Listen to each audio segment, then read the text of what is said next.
It was a quiet evening when it happened, just another night when I was left to take care of my siblings while my dad worked late. My mom was supposed to be at home, like she always was, but that evening, she left without a word.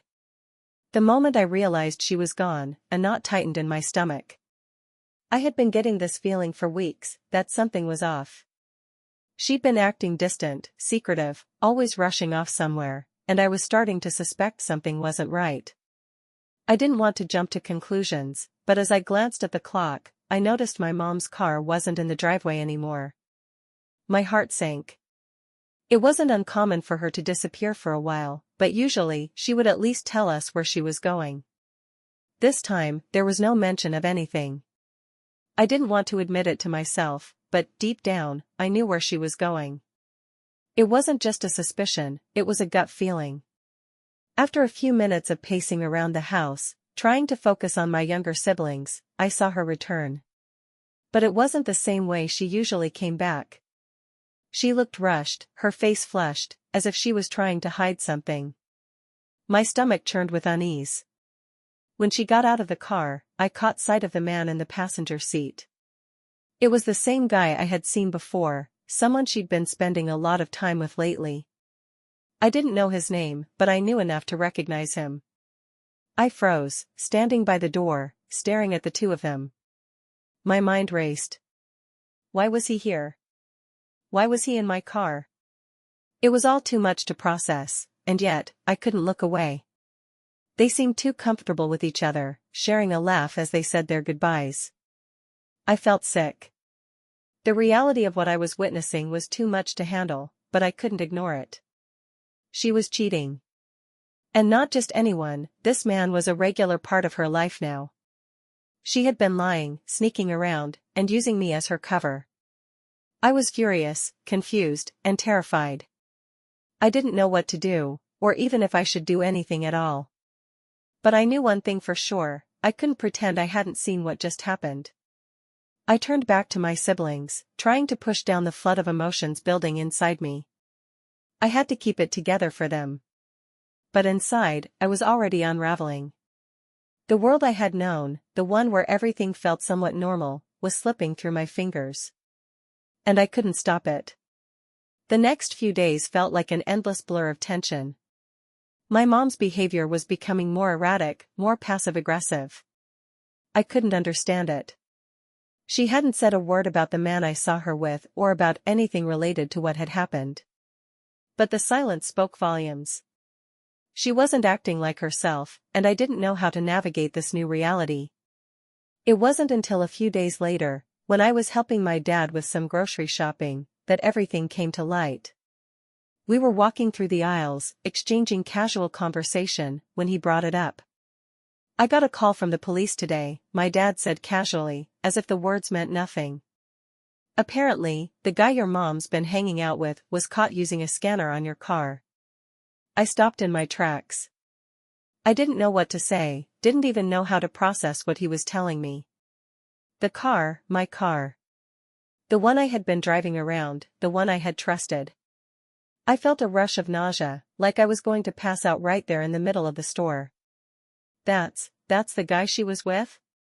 I asked, voice trembling. My dad didn't seem to notice my discomfort. He nodded, oblivious to how deeply his words were affecting me. "Yeah, and your mom didn't tell me about it. Seems like she didn't think it was a big deal." It didn't feel like a big deal to her, because she was too busy hiding what she was really doing. I wanted to shout, to scream at her, but I held it in, feeling like the world was closing in on me. Everything I had known, everything that felt safe, was crumbling. The man she had been with, the secret life I was now aware of, none of it made sense. The conversation with my dad was quickly forgotten as we finished the shopping trip, but the seed of fear and anger had been planted deep in my mind. I knew something had to give. It was only a matter of time before my mom would realize what I had seen. And when she did, I wasn't prepared for what would happen next. When we got home, she called me. The moment I saw her name on my phone, my stomach dropped. I braced myself for her voice, for whatever she was about to say. "Did you tell your dad?" she asked immediately, her tone sharp and demanding. I froze. What do you mean? She didn't even give me time to process. Did you tell him what you saw? The man I was with? Her voice trembled with barely contained fury. My heart pounded in my chest. I didn't know how to answer. I didn't want to lie, but I didn't know what telling the truth would do either. I started, but she cut me off. Don't lie to me. I know you told him. You ruined everything. Our family, our marriage. You have no idea what you've done. I didn't know what to say. She hung up abruptly, leaving me standing there with a pit in my stomach. The silence that followed felt suffocating, and I knew that things were about to escalate. The walls of this house that had once felt like home now felt like a prison, and I wasn't sure how long I could stay trapped inside it. Later that evening, when my dad and mom were home, things finally came to a head. My mom confronted me again, this time with my dad present. The arguments were loud, filled with accusations and hurtful words. She blamed me for the collapse of their marriage, even though I hadn't caused any of it. She was the one who had been unfaithful, the one who had lied, and now I was the scapegoat. You can't just blame me, I said, my voice shaking but firm. I didn't do this. You did. But she didn't listen. Instead, she turned her anger on me, hurling insults, telling me how disappointed she was. The blame was placed squarely on my shoulders, and I felt like I was drowning in her accusations. It wasn't fair. None of it was. But there I was, stuck in the middle of a war I never wanted to be a part of. That night, as I lay in bed, I couldn't escape the overwhelming sense of guilt that weighed heavily on me.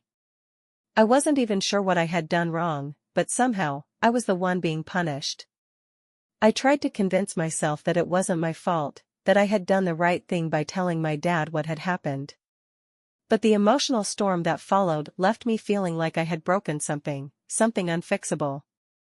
My mom's silence, her coldness toward me, was the worst part. It wasn't just that she was angry or hurt. It was that she was deliberately ignoring me, shutting me out, and it felt like a betrayal in its own right. She wasn't just mad at me, she was pretending I didn't exist. As the days passed, things only seemed to get worse. My mom's behavior grew more erratic. She didn't speak to me unless she had to, and when she did, it was with thinly veiled hostility. The atmosphere in the house was unbearable. I felt like I was walking on eggshells, always waiting for the next explosion. The constant tension made it hard to focus on anything else, and school became a distant thought. All I could think about was how everything had changed so suddenly, how my relationship with my mom had gone from distant but functional to something dark and unrecognizable. I didn't know how long I could keep going like this. The silence between my mom and me grew even more suffocating as the days passed. Every time she walked past me, I could feel the weight of her eyes, burning with something I couldn't quite name. Anger, shame, resentment, all of it was packed into the tense air she left behind. I tried to act like everything was fine. I kept my distance, avoided her when I could, and stuck to my schoolwork as best as I could. But it was hard to concentrate. Every noise, every small sound in the house made me jump. I couldn't stop thinking about how much had changed, how this invisible wall had risen between us, blocking any chance of reconciliation. One night, I was sitting at the kitchen table, trying to focus on my textbooks. My siblings were in the living room, watching TV, and my dad had gone out for a bit. That was when she came into the room. She didn't say anything at first. She just stood there, a cold figure in the doorway, watching me. I felt her gaze, like it was burning through me. The silence stretched on for what felt like hours, and then, finally, she spoke. You think you did the right thing, don't you? Her voice was low, icy, like she had been rehearsing the words in her head for days. I didn't know how to respond. I didn't think I had done anything wrong. But the question hung in the air like a challenge, and for a moment, I felt the familiar anxiety creeping back into my chest. I just told Dad what happened, I managed to say, my voice tight. You should have told him. Not me. She shook her head slowly, the hurt evident in the way her eyes flickered for just a moment. "You have no idea what this has done to our family," she said, her voice trembling now, with frustration. "You think I did this on purpose? You think I wanted this to happen?" "I didn't make you do anything," I shot back, standing up now, the tension boiling over. "You're the one who's been lying and sneaking around. You're the one who made this mess, not me." Her eyes flashed with fury, but before she could say anything more, she turned on her heel and stormed out of the room. The door slammed behind her, and the house went eerily quiet once again. My heart was pounding, my hands shaking, and the words I had wanted to say for so long now felt like a weight on my chest. I hadn't meant to get into another argument with her. But it was as if the tension had been building for so long, and the moment I spoke up, everything came crashing down. But now, even though the argument was over, it felt like nothing had been resolved. In fact, things had only gotten worse. The next morning, she completely ignored me. No good morning, no quick glance, nothing. It was as if I was invisible. I tried to act normal, to eat breakfast, to get ready for the day, but the absence of her presence in the room was more deafening than if she had been screaming at me. It was a strange kind of torture, being ignored and alienated. I hated the feeling of walking on eggshells, waiting for the smallest wrong move to set her off. My siblings, thankfully, were still too young to understand the full gravity of what was going on, but I could see the change in them, too. They didn't ask about her much anymore. They didn't even question why I was walking around with a permanent knot in my stomach. I tried to talk to my dad about it, about the growing distance between my mom and me, but he didn't have the answers. "She's going through a lot, honey," he said, his voice full of the kind of tiredness I couldn't ignore. "Just give her time. I know it's hard, but things will calm down eventually." I wasn't so sure. In fact, everything inside of me told me it wouldn't. This wasn't just a phase we could get through with time. This felt different. The foundation of our family had cracked, and no amount of time could fix that. Later that day, I found myself at my car, just standing by it, staring out at the street. I wasn't sure what I was hoping to see or find, but I needed something that made sense, something that would anchor me in this whirlwind of confusion. That was when my mom pulled up beside me. For a moment, we just stood there, looking at each other. She didn't say anything at first, and I couldn't bring myself to speak. I was so tired of the fighting, of the tension, of the guilt that followed every word I said to her. Finally, she sighed, the sound heavy and full of something I couldn't place. "I didn't mean for it to happen this way," she said quietly, her eyes avoiding mine. "You have to understand. I didn't want it to come to this." I didn't know what to say. Part of me wanted to scream at her, to remind her that she'd done this to herself, that I hadn't asked for any of this. But another part of me felt a strange sense of empathy for the woman who had always been distant, cold, and now seemed lost. "It's hard for me, too," I finally said, my voice softer than I expected. "But you can't just pretend nothing happened. You can't just shut me out." She looked at me then, really looked at me, and for a brief moment, I saw something in her eyes, regret, pain, maybe even the smallest hint of vulnerability. But it was gone before I could fully understand it. "I'll try," she said, her voice distant. "But you need to understand, I don't trust you anymore." The words cut deep, and I tried not to let them show on my face. But they stung more than anything she had ever said to me. As she got back into her car and drove away, I stood there, feeling lost, unsure of what to do next. The emotional distance between us was greater than ever, and no matter how much I tried to rebuild, the cracks kept widening. I had never felt more alone in my life. The days following that encounter with my mom felt like I was living in a fog. Nothing was ever quite right. Every word that came from her mouth felt like it was wrapped in layers of unspoken resentment, and every glance from her felt like a silent accusation. I didn't know where to turn, how to fix things, or if it was even worth trying anymore. I tried to keep my head down, focused on schoolwork, avoiding unnecessary conversations. My siblings were still blissfully unaware of the weight that had settled into our house. My younger sister, 5 years old, didn't seem to notice the tension.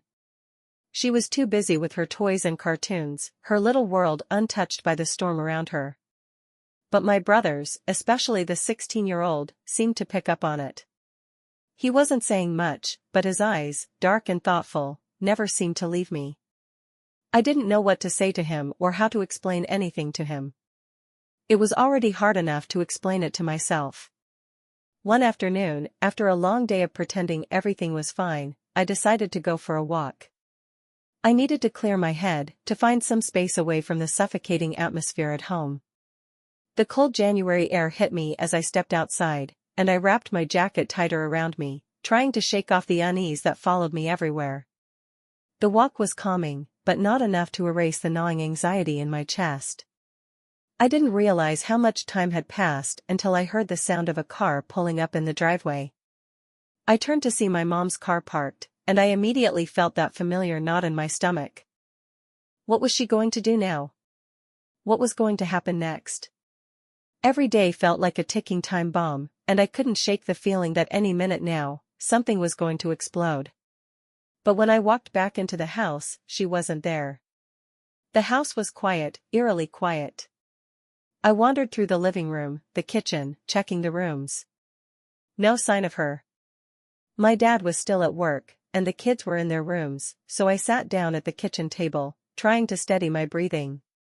My mind kept going over everything that had happened, all the things she had said. But just when I started to breathe easier, I heard the sound of her footsteps in the hall. I turned to see her standing there, her eyes meeting mine. For a moment, I thought she was going to start yelling again. It had become a daily expectation, her yelling, her blaming, her passive-aggressive remarks. But this time, she didn't say anything. She just stood there, her arms crossed over her chest, watching me. I tried to break the silence. "Are you okay?" The question felt stupid as soon as it left my mouth. What was I expecting? Her to tell me everything was fine, that we could just go back to pretending like none of this had happened. But to my surprise, she nodded slowly. "I'm fine. Just tired."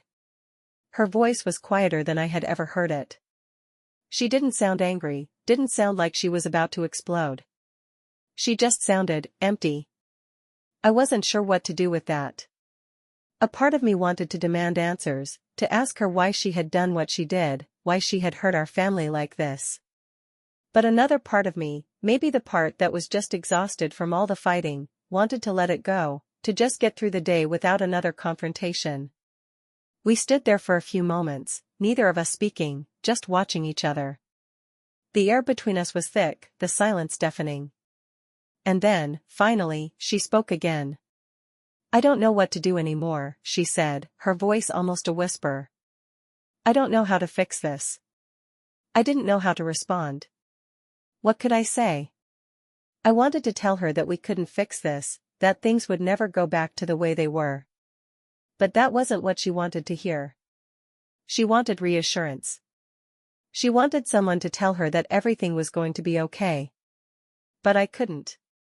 "I don't know either," I admitted. "But I can't keep pretending like this is normal."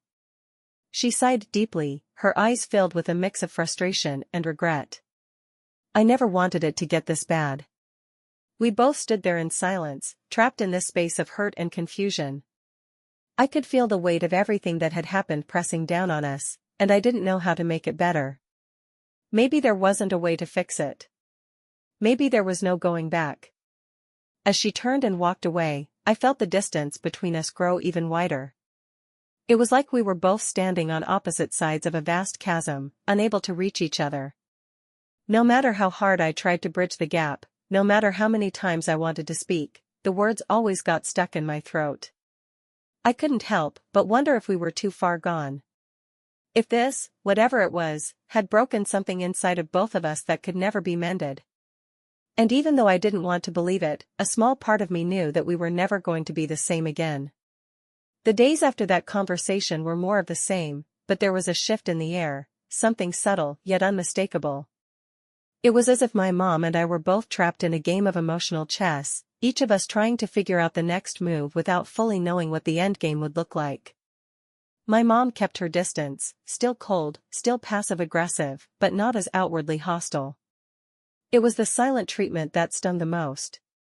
The constant tension was almost worse than the yelling, because there was no resolution, no catharsis. Just silence. Schoolwork became my escape. It was the only thing that felt like I had control over, a constant that didn't shift with my emotions or the chaos at home. But even that didn't feel like enough. The weight of everything, the anxiety of walking on eggshells around my mom, and the growing distance between us all took a toll on me. I found myself staring at the pages in front of me, not absorbing anything, just going through the motions. The pressure to perform, to be fine, was overwhelming. It didn't help that my dad seemed distant too, in his own way.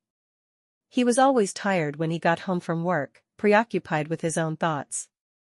He'd tell me that everything would be okay, that I had to keep my head up, but I could see it in his eyes, the way he was weighed down by everything that had unfolded. He had no answers for me. None of us did. One evening, as I was sitting at the dinner table, trying to get through another silent meal, I noticed something strange. My mom was serving dinner, but when it came to my plate, she barely looked at me. She handed me the food without a word, not even a glance in my direction. I felt the sting, the coldness of it. The rest of the family ate without saying much, as if we had all agreed that we'd pretend everything was fine. But nothing was fine. I wanted to ask her if this was how things were going to be now, if we were going to just exist in this strange limbo, neither of us willing to truly address the mess we were in. But before I could say anything, my younger brother, the 12-year-old, spoke up. "Mom," he said, his voice breaking through the silence. "Why are you being weird with my name?" My mom froze. Her hand hovered over the plate she was about to set down, and for a moment, everything stopped. She didn't look at him, instead, she looked at me. Her eyes were heavy with something I couldn't place, anger, regret, maybe a mix of both. She didn't say anything, though. She didn't defend herself, didn't try to explain anything. She just set the plate down and walked away. It was a gut punch. My little brother didn't know everything, but he could sense the change. The rift was so obvious that even he couldn't ignore it. He looked at me for a long time, his brow furrowed in confusion. I just shrugged, trying to push down the lump in my throat, but it didn't help. I wanted to tell him it wasn't my fault, that I hadn't wanted any of this, that I was just trying to protect us. But how could I explain that to a 12-year-old? The rest of the meal passed in strained silence, each of us eating as if we were alone, all of us trying to ignore the fact that things had fundamentally shifted. We were no longer a family that could laugh together, share inside jokes, or even just sit in the same room without the weight of unresolved tension hanging between us. When dinner ended, I retreated to my room, feeling the familiar pang of isolation. I knew I had to deal with everything, but I didn't know how. I didn't even know where to start. I couldn't talk to my mom, not really. It felt like there was a wall between us now that had only grown higher and thicker. She didn't want to hear me, and honestly, I didn't know if I wanted to hear her either. And then there was the ever-present fear that my dad would try to fix everything. I knew how badly he wanted to make things work, how much he wanted to believe that somehow, things could be repaired. But after everything that had happened, I didn't know if I could believe in that anymore. How could I? How could I trust that things wouldn't just fall apart again? The next morning, I woke up with a familiar dread hanging over me. Schoolwork was waiting, but I couldn't focus. My mom was already up, moving through the house like a ghost. I didn't know if she had even slept, but she didn't say anything to me. Just like before, the silence was deafening. I could hear the sound of her voice as she called to my younger brother, asking if he wanted breakfast. The warmth in her tone wasn't for me. It was for him, for everyone else, but not me. I couldn't help it, I just had to know. I needed to ask. "Why are you being like this?" I asked, the words tumbling out before I could stop them. She didn't turn around at first, but then, slowly, she did. There was that look again, the frustration and sadness mingled with something I couldn't quite understand. She opened her mouth to speak, but no words came out. After a moment of uncomfortable silence, she sighed and turned back to the kitchen, muttering, "I don't know. It wasn't enough. It would never be enough." And so, I was left standing there, trying to hold it together, trying to figure out how to navigate this broken house that I didn't recognize anymore. My mom was emotionally absent, my dad was lost in his own thoughts, and I felt like I was sinking further and further into a place where no one could reach me. The days that followed felt like a blur, each one blending into the next, all of them indistinguishable from one another. The cold silence between my mom and me was suffocating. She'd still feed my siblings, still ask them how their day was, but when it came to me, it was as if I wasn't even there. No questions, no conversations. Just an awkward, looming distance that seemed to grow wider with each passing day. I tried to keep my head down. I focused on my schoolwork, hoping it would be an escape, hoping I could bury my feelings in something productive. But it wasn't enough. The constant anxiety, the knot in my stomach that never seemed to loosen, made it hard to concentrate. I couldn't shake the thought that my mom's anger was bubbling just below the surface, ready to explode at any moment. She was so unpredictable now. One moment she'd ignore me entirely, and the next, she'd lash out for the smallest thing. One afternoon, when my dad was home and my younger siblings were doing their own thing, I sat in the living room, trying to get through some assignments. My mom walked in, holding her phone, and for a brief moment, I thought she was going to ignore me, like she always did. But instead, she stopped in front of me. She didn't look at me directly, but I could feel her eyes on me. "I need the car tonight," she said, her voice flat. My heart sank. The car had been a point of contention between us for weeks, especially since I had caught her sneaking off with it to meet up with another man. It felt like a betrayal every time she asked for it. I looked up at her, feeling the weight of everything I had been holding in. "I thought we weren't doing this anymore," I said, my voice barely above a whisper. She stiffened at my words. Her lips pressed into a thin line, and her grip on the phone tightened. "What are you talking about?" she asked, her tone sharp. "You know what I mean.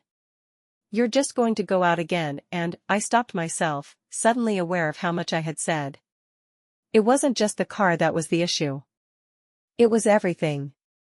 It was her lies, her betrayal, and the fact that she couldn't even see how much she was hurting me by continuing to live in this cycle of secrecy and denial. Her face hardened. She took a deep breath and shook her head. "You really don't get it, do you? This isn't your business. You don't have the right to tell me what I can and can't do with my life." I felt a sting in my chest. The words were like a slap in the face. She had always been like this, deflecting responsibility, refusing to acknowledge the hurt she caused. But it felt different now. This wasn't just about her choices anymore. This was about me, the person who had been watching it all unravel, trying to make sense of it, trying to protect my siblings from the damage she had caused. "I'm just trying to protect you," I said quietly, but the words seemed to fall flat in the air between us. She scoffed, rolling her eyes. "Protect me? You're just a kid. You don't know anything." I wanted to scream at her, to tell her that I knew more than she thought, that I'd seen enough to understand how deeply broken everything was. But I didn't. Instead, I just nodded, too exhausted to argue anymore. "Fine," I muttered, getting up and walking to the door. "Take the car. Do whatever you want. It doesn't matter anyway." I could hear her muttering something under her breath as I left, but I didn't turn back. My heart felt heavy, my mind racing with the tension that had been building between us. Was it always going to be like this? Was this how it was going to end, with me just quietly accepting the chaos she brought into our lives, never being able to truly speak my mind? That night, I tried to sleep, but every time I closed my eyes, the thoughts came rushing back. The fear, the uncertainty, the anger. I was tired of living like this, tired of feeling like I was walking on a tightrope, afraid that one wrong step would send everything crashing down.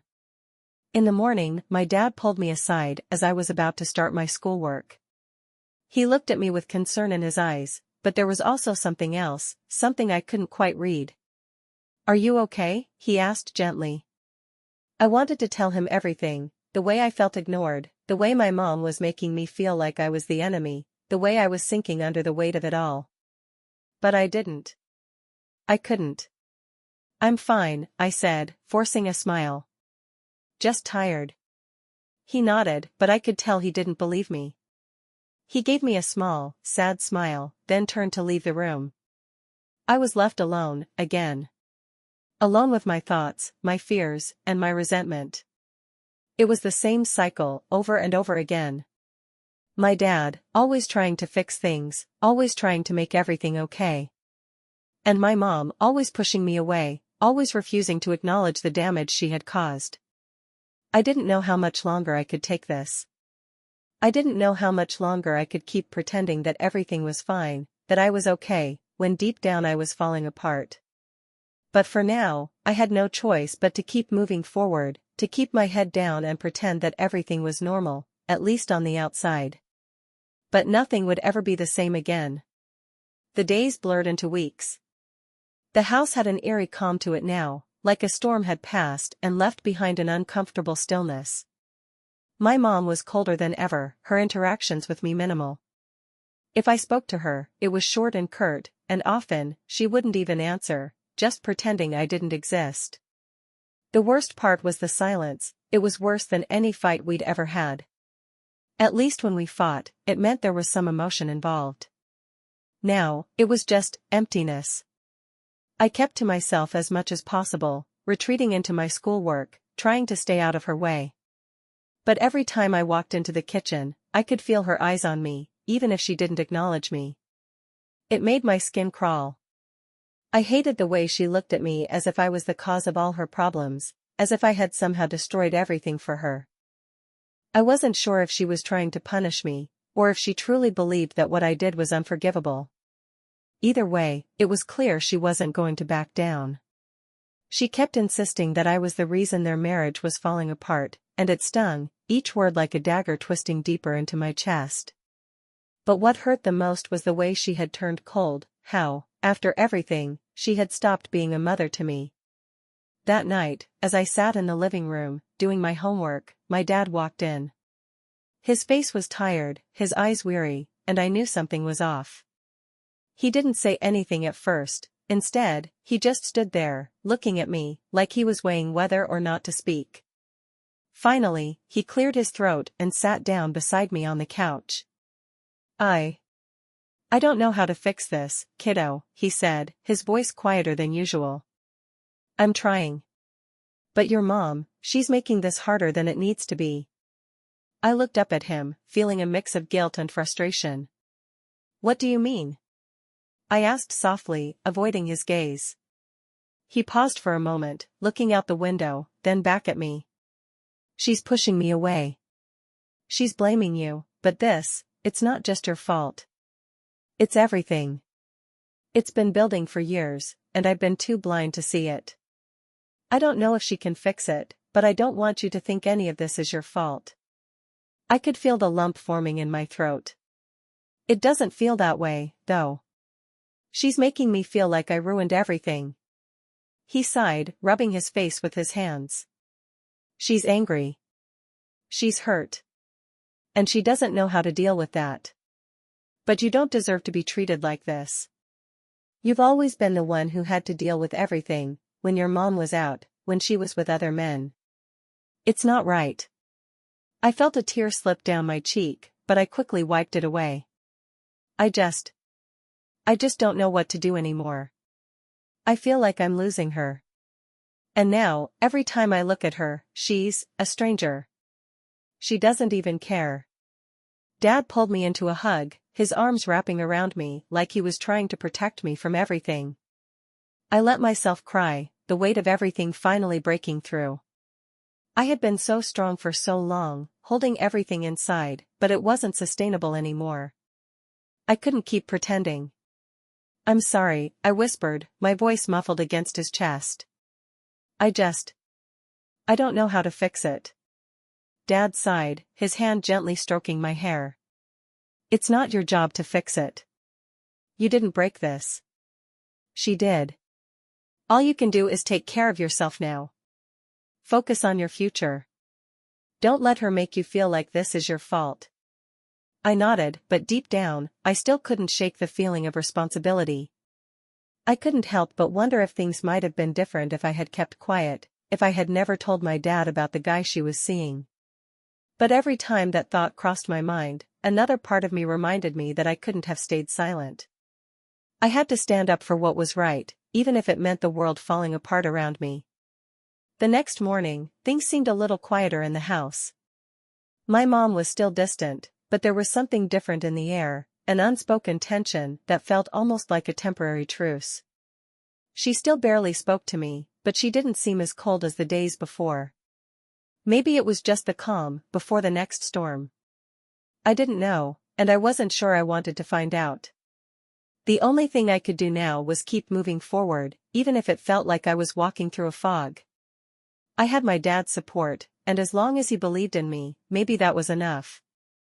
But deep down, I knew the real battle wasn't over. My mom's anger was still brewing, and I couldn't predict when it would finally explode. I wasn't sure I was ready for that, but I didn't have a choice. I had to face whatever was coming, because if I didn't, I might lose everything I had left.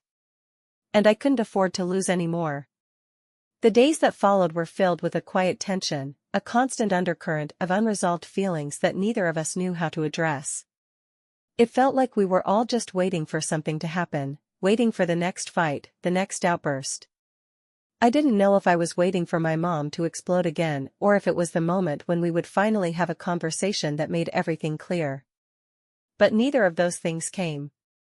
Instead, I found myself walking around the house like a ghost, barely existing in the same space as my family. My mom's indifference was suffocating. She didn't look at me the same way anymore.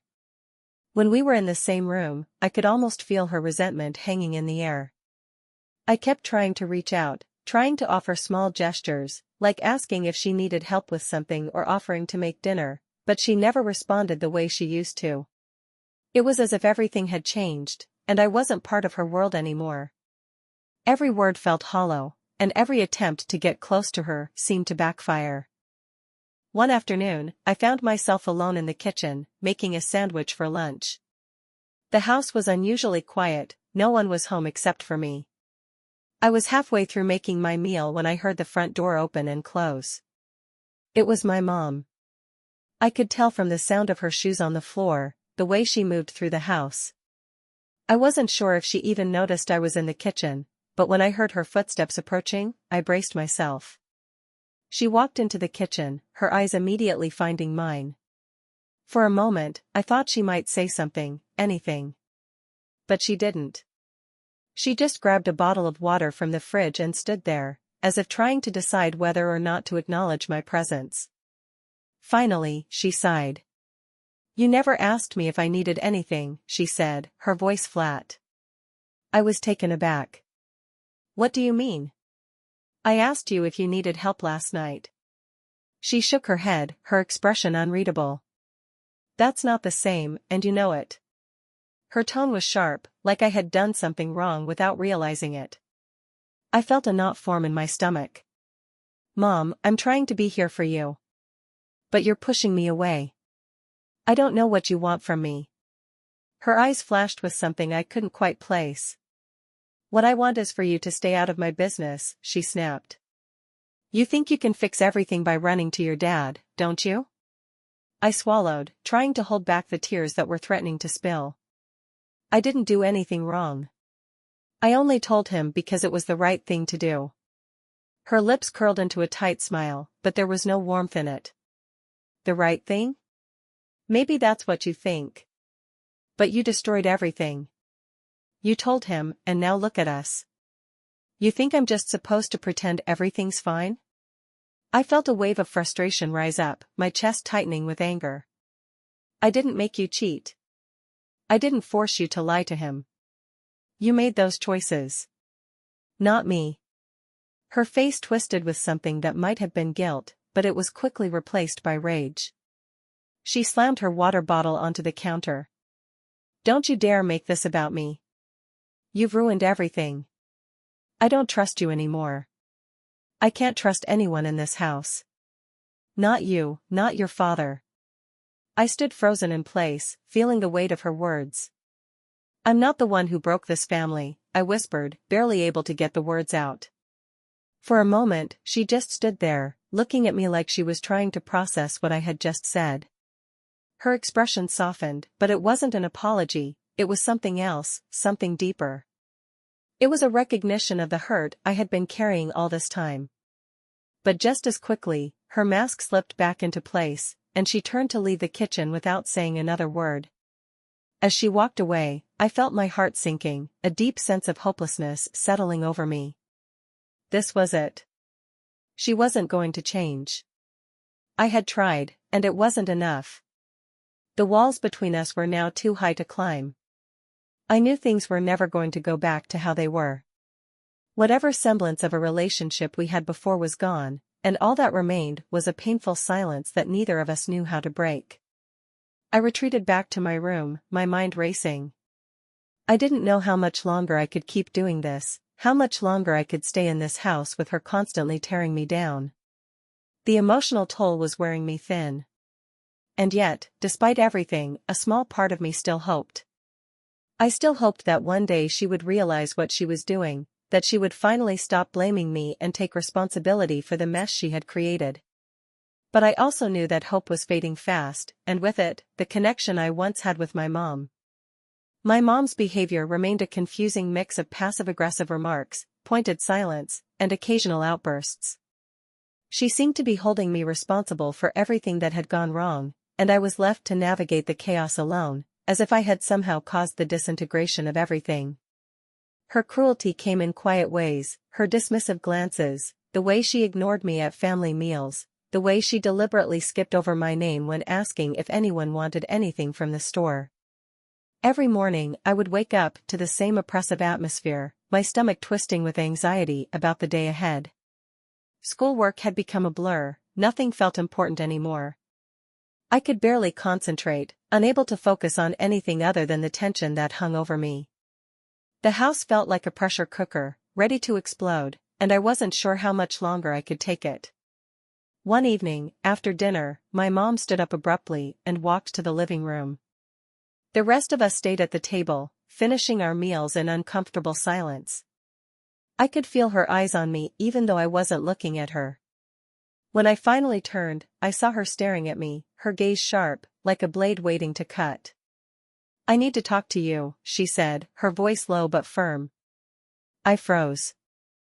My heart pounded in my chest. For a second, I thought she was going to say something important, something that might help make sense of all the chaos. Maybe she would apologize, maybe she would tell me that everything would be okay. But I knew better than to expect that.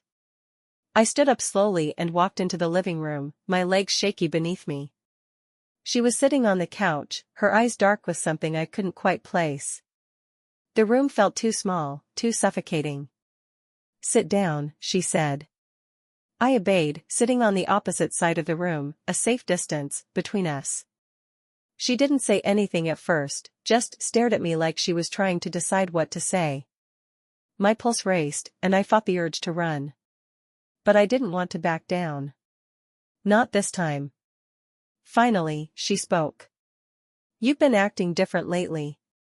I don't know what's going on with you, but I don't like it. You've been distant, and I don't trust you anymore." My chest tightened at her words. The sting of her betrayal hit me harder than I had expected. I didn't know how to respond. She had been the one pushing me away, not the other way around. I didn't trust her, and I didn't know how I could ever trust her again. "I'm not the one who's been lying," I said, my voice shaking. "I'm not the one who's been cheating, sneaking around, and betraying this family. You've made it impossible for me to trust you, and now you're blaming me for everything that's gone wrong." Her face twisted with anger, and I could see her hands clenched into fists at her sides. "Don't you dare blame me for this. You don't know what I've been through. You think it's easy for me, dealing with everything I have to?" I opened my mouth to speak, but stopped. There was nothing left to say. Every time I tried to defend myself, she turned it around and made me feel guilty. I couldn't keep doing this. The emotional toll was too much. I had tried to be there for her, tried to support her, but all I had gotten in return was anger, resentment, and now, this cold distance. I'm done, I finally whispered, feeling my eyes sting with unshed tears. I can't keep pretending that everything's okay when it's not. Her face softened for a moment, like she wasn't expecting me to say that. She opened her mouth to respond, but I stood up before she could speak. I'm not the problem here. I can't fix this, and I can't fix you. I need to take care of myself, I said, my voice trembling but resolute. Without waiting for her to say anything, I walked out of the room, my heart racing. I could hear her behind me, calling my name, but I didn't stop. I couldn't. I retreated to my room, locking the door behind me. I collapsed onto my bed, burying my face in the pillow as I let the tears fall. I was so tired. Tired of pretending, tired of trying to fix something that was beyond repair. But despite the pain, despite the chaos, a small part of me felt lighter. For the first time in a long time I had spoken my truth. And even though it felt like I had just stepped into an unknown future, I knew I had taken the first step in reclaiming my life. I couldn't control what my mom did. I couldn't control her actions or her choices. But I could control how I responded. And for once, I chose to walk away. The next few days felt like a strange limbo. My mom continued her silent treatment, and it was as though a barrier had been erected between us. She barely looked at me, and when she did, it was with a coldness that sent shivers down my spine. The tension that had been building for weeks was still thick in the air, but for the first time in a long while, I wasn't sure what would happen next. I had said my piece. I had walked away. Now, the ball was in her court. One afternoon, I came downstairs to grab a snack, and as I passed the living room, I caught my mom sitting on the couch, her eyes locked on the TV. She didn't acknowledge me, but there was something different in the air. I hesitated for a moment, wondering if I should try talking to her again. The last time we'd spoken had been intense, and I wasn't sure if I could handle another confrontation right now. But then she did something unexpected. Are you okay? Her voice was quieter than I had anticipated, almost too soft. It was like a crack in the wall she had built around herself. I stopped, unsure of how to respond. Was she really asking? Or was this another round of manipulation? I couldn't be sure, but I wanted to believe that maybe, just maybe, she was finally reaching out. I'm fine, I said cautiously. I'm just trying to focus on school. Everything else. I don't know anymore. There was a long silence. She didn't respond right away, and I wondered if she would say anything at all. I felt a rush of emotions welling up inside me, the anger, the hurt, the disappointment, but I swallowed them down. I couldn't go back to being the same person who let her walk all over me. Finally, she spoke again, her voice quieter than before. I'm sorry, she said, the words almost foreign on her tongue. I don't know how to fix everything, but I don't want things to be like this. I don't want you to hate me. I froze. Did I hear that correctly? Was she actually apologizing? My mind raced, trying to process what she was saying. For so long, it had felt like nothing I did mattered to her, like I was just another part of her life she could neglect without consequence. But now she was apologizing? I don't hate you, I replied, my voice trembling. I don't know how to trust you anymore. You've done things that hurt me, and I don't think you understand what it's like to live with that. She nodded slowly, her gaze distant. I know I've messed up. I've hurt you, and I'm sorry for that. But I'm still your mom. I still care about you. I don't know if we can fix this, but I want to try. I didn't know what to say. A part of me wanted to scream at her, to tell her that her words meant nothing after everything she had done. Another part of me, one that I didn't even recognize, wanted to believe her, wanted to believe that she could change. But I couldn't go down that road again, not without something real, something solid to hold on to. Trying doesn't mean much if you don't show it, I said quietly, my heart heavy. I need more than words. I need you to prove it. Her eyes flashed with something, regret, maybe, but she didn't argue. She just nodded. I'll try, she said simply, and then fell silent. The conversation ended there, and I left the room without saying anything else. My emotions were all over the place. I didn't know if her apology was genuine or if it was just another attempt to ease her conscience. But for the first time in what felt like forever, I didn't feel the need to fix everything right away. I didn't have to be the one to make things right. I had said what I needed to say. Now, it was up to her to follow through.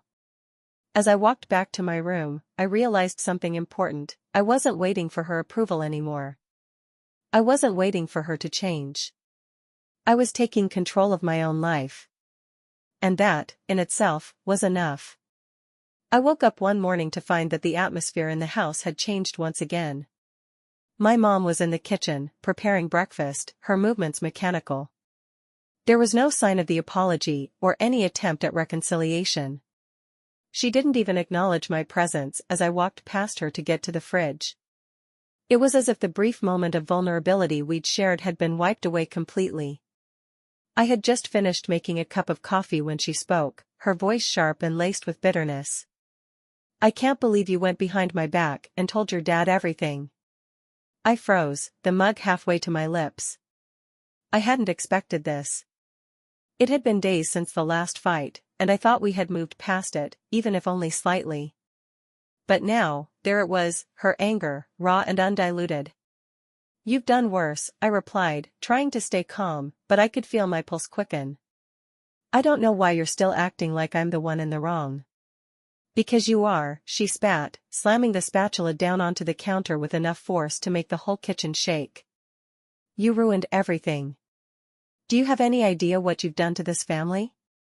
I didn't ruin anything, I shot back, the words escaping before I could stop them. You did. You've been cheating on Dad for as long as I can remember. You're the one who's been lying to all of us. The moment the words left my mouth, I could feel the weight of them settle between us, heavy and painful. The air seemed to thicken, and for a brief second, I saw the flicker of something in her eyes, guilt, perhaps, or maybe anger that was too much for her to contain. But then she turned on me, her face twisted with fury. You think you're better than me? You think I don't know what it's like to have a child like you? Who thinks they know better than their parents? I took a step back, trying to maintain some semblance of control. I'm not trying to make you feel bad. I just want you to be honest. For once.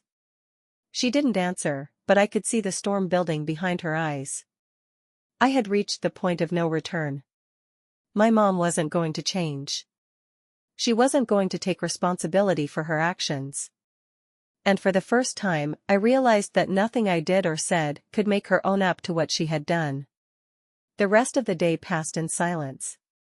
She barely spoke to me, and I stayed out of her way as much as possible. But the anxiety that had been building up inside me for so long reached a breaking point. The weight of everything, my mom's actions, the ongoing tension in the house, the uncertainty about the future, it all felt too much to bear. That evening, when I went to bed, I found myself unable to sleep. My mind raced with thoughts about the future. What would happen to our family now? Was my mom ever going to change? Would my dad really go through with the divorce this time, or was he just going to let everything go on as it always had? I knew that things couldn't stay the same. I couldn't live in this toxic environment anymore. I needed to find a way to take control, to make my own choices, and carve out a life for myself, separate from the chaos of my family. But I wasn't sure how to begin. As I lay in the dark, a thought kept repeating in my mind, no matter what happens, I can't be the one to fix this. This isn't my burden to carry. One afternoon, I finally reached my breaking point. I was sitting at the kitchen table, trying to focus on my schoolwork, when I heard my mom's voice from the living room. She was speaking with one of her friends again, her voice loud and animated, clearly trying to make herself feel better. I could hear her laugh, the sound of someone who had forgotten the weight of everything she had done. I wanted to scream. I wanted to run in there and demand she see what she was doing to our family. But instead, I just sat there, frozen, biting my lip until I tasted the blood. Then, my dad came home. He was quieter than usual, his face drawn with the exhaustion of dealing with my mom's outbursts. He had been trying to stay out of the drama as much as possible, but I could see the toll it was taking on him. I watched as he greeted my siblings and walked into the living room, likely to have another tense conversation with her. It felt like I was suffocating. My dad was slipping away, and my mom was lost in her own world. I didn't know where I fit into any of it anymore. Later that night, I sat on my bed, staring at my phone screen. I had been reading through old texts, reminders of what life had been before everything got so complicated. There were messages from my friends, some of whom had been supportive, others who had become distant as the chaos in my home had escalated. One text stood out to me, a message from one of my closest friends: "I'm here for you, you know that, right? You don't have to deal with this alone." I felt a pang in my chest. It was the first time in a long time that someone had reminded me that I wasn't alone in this. I thought about what my life could look like if I didn't have to carry the burden of my mom's actions anymore. If I could finally break free from the constant cycle of anger, guilt, and resentment that seemed to define my home. I needed to take control of my life again, even if it meant leaving behind the familiar chaos of my family. I had been putting everyone's needs before my own for so long, trying to fix things that weren't mine to fix, and in the process, I had lost myself. But I didn't want to lose myself anymore. The next morning, I woke up early, feeling a sense of clarity I hadn't felt in months. I knew what I had to do. I walked into the kitchen, where my mom was sitting at the table, scrolling through her phone. She looked up at me but didn't say anything, just stared, her eyes cold and distant. I took a deep breath and forced myself to speak. "I need to talk to you," I said, my voice steady, despite the tightness in my chest. She raised an eyebrow but didn't respond. I continued, trying to keep my emotions in check. "I can't keep doing this. I can't keep walking on eggshells around you, pretending like everything's fine. I'm tired of carrying the blame for everything that's wrong in this family. I didn't cause this. I didn't make you cheat. But I can't keep taking the fallout for it." She didn't say anything at first. The silence stretched between us, thick with the weight of everything unsaid. I wasn't sure what I was expecting, some sort of apology, maybe, or even just an acknowledgement that she understood. But nothing came. "I'm going to start looking for a place to stay," I said, my voice shaking a little. "I can't live here like this anymore. I need to be somewhere I can breathe." Finally, she spoke, her tone flat and emotionless. "Do whatever you want. You'll see how hard it is when you're alone. But don't come back here when you fail." Her words stung, but I didn't let them show. I knew what I had to do now. I couldn't keep letting her control me, make me feel small, guilty, and ashamed for her mistakes. I spent the next few days searching for options, talking to my dad and some trusted family friends. I had no idea where I would go, but I knew I couldn't stay in that house anymore. My mind kept replaying the scene from the kitchen, her words echoing in my head. "You'll see how hard it is when you're alone." I didn't know if that was a warning or a threat, but in a way, it made me more determined. I was ready to face whatever came next, even if it meant being on my own. One evening, after my dad came home from work, I sat down with him in the living room. He was exhausted, the weight of everything going on at home clearly taking its toll on him. I had avoided talking to him about the situation for a while, trying not to add to his burdens, but it was time. "Dad, I've been thinking," I began, hesitating only for a moment. "I'm not going to stay here. I can't keep living like this. I need to find a place to stay." He didn't respond immediately, but I could see the look in his eyes, concern, regret, and something I couldn't quite place. "I understand, kiddo," he said softly, his voice low. "I know it's been tough on you. I wish I could do more to fix this, but things have been complicated." I nodded, swallowing the lump in my throat. "I know. But I don't want this to ruin my life. I need to figure things out for myself. He sighed, running a hand through his hair. I get it. Just, be careful. I'm not sure what your mom will do if you leave. I'll be fine, I said, more confidently than I felt. I have a plan. That night, I spent hours scrolling through rental listings and looking for places I could afford. My heart pounded as I imagined what life might look like without the constant tension of my mom's drama looming over me. It was a mix of excitement and fear, the kind of fear that comes with making a life-changing decision. But it was also freeing, knowing that I was taking control of my future. The next day, I visited a small apartment complex not far from my family's house. It wasn't much, but it was affordable, and it was away from the chaos of my home.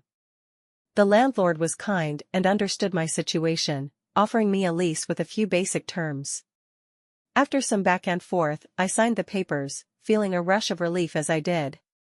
I packed a few things into a bag that night, just the essentials, the things that made me feel grounded. My clothes, some personal items, and a few photos. I didn't want to leave everything behind, but I also knew that I couldn't carry the emotional weight of my entire life with me. I had to start fresh, even if it meant letting go of parts of my past. As I lay down to sleep that night, I whispered to myself, this is for me. And for the first time in a long time, I felt the weight of the world lift from my shoulders, just a little bit. I was taking back control, and nothing, no one, could take that away from me. The next morning, I left.